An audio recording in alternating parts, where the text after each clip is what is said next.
Hi, അസ്സലാമു അലൈക്കും, welcome back. മുഹറത്തിന് ഞാൻ ഉണ്ടാക്കിയ 2 തരം കൊഴുക്കട്ടയുടെ റെസിപ്പിയുമായിട്ടാണ് ഞാൻ ഇന്നിവിടെ വന്നിരിക്കുന്നത്.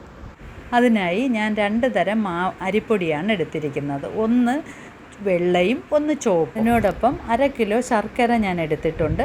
അതിൽ കുറച്ച് വെള്ളം ഒഴിച്ച് നമുക്ക് പാനിയാക്കി എടുക്കാം.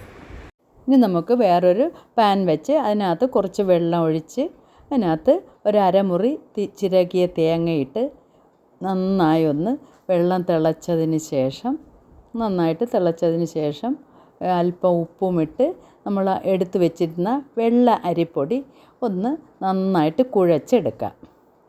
നന്നായിട്ട് കുഴച്ചെടുത്തതിന് ശേഷം എടുത്തു വെച്ചിരുന്ന ശർക്കര പാനി വേറൊരു പാത്രത്തിലോട്ട് നന്നായിട്ടൊന്ന് അരിച്ചൊഴിച്ച് അല്പം ഒരു 1/4 ടീസ്പൂൺ ജീരകവും ഒരു പിഞ്ച് ഉപ്പും കൂടിയിട്ട് നമുക്ക് ചുമന്ന അരിപ്പൊടി ഒന്ന് തിളച്ചതിന് ശേഷം ചുമന്ന അരിപ്പൊടി ഇടാം.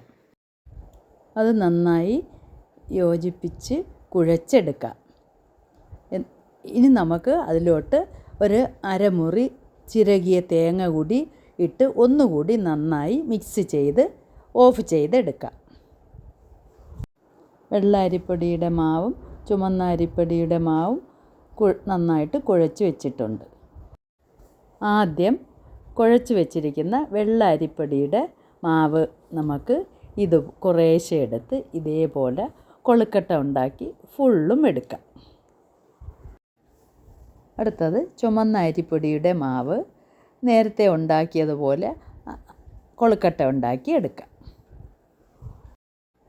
നമ്മൾ 2 തരം അരിപ്പൊടിയുടെയും മാവ് കൊണ്ട് നമ്മൾ കൊഴുക്കട്ട ഉണ്ടാക്കി വെച്ചിട്ടുണ്ട്. ഇനി നമുക്കൊരു സ്റ്റീമർ വെച്ച് അതിനകത്ത് ആദ്യം ചുമന്ന കൊഴുക്കട്ട ഇട്ട് നന്നായിട്ട് അടച്ച് വെച്ച് ഒരു 20 മിനിറ്റ് വേവിച്ചെടുക്കാം. 20 മിനിറ്റ് കഴിഞ്ഞിട്ടുണ്ട്.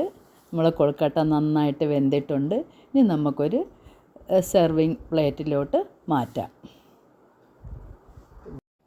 അടുത്തത് വെള്ള അരിപ്പൊടിയുടെ കൊഴുക്കട്ട നമുക്ക് സ്റ്റീമറിലിട്ട് ഇതുപോലെ സ്റ്റീം ചെയ്ത് എടുക്കാം. വെള്ള കൊഴുക്കട്ടയും റെഡി ആയിട്ടുണ്ട്. 20 മിനിറ്റ് കഴിഞ്ഞിട്ടുണ്ട്.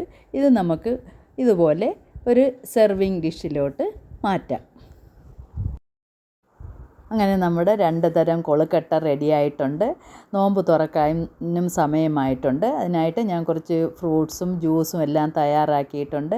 നിങ്ങൾക്കിത് ഇഷ്ടപ്പെട്ടെങ്കിൽ ഒന്ന് സബ്സ്ക്രൈബും ഷെയറും ചെയ്ത് സപ്പോർട്ട് ചെയ്യണം. ഓക്കേ.